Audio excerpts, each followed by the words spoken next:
Hello everyone. In this video, I'll show you how to set up a Wi-Fi repeater in a few simple steps. Step 1. Plug the Wi-Fi repeater into a power socket near your main router. Step 2. Wait until the power light turns on or starts blinking. Step 3. Open Wi-Fi settings on your mobile phone or laptop. Step 4. Connect to the repeater's Wi-Fi network, such as Wi-Fi repeater or extender. Step 5. Open any web browser and type 192.168.10.1 or 192.168.0.1. Step 6. Log in using the default username and password, usually admin.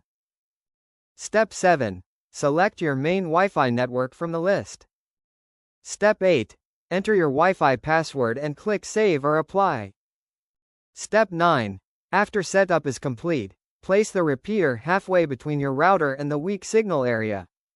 Gracias por ver el video. Your Wi-Fi No olvides repeater is darle now a ready, me gusta and your y internet signal suscribirte. should be much Como stronger. pueden ver, el teléfono Like, share and subscribe for more helpful tech videos. Be much stronger.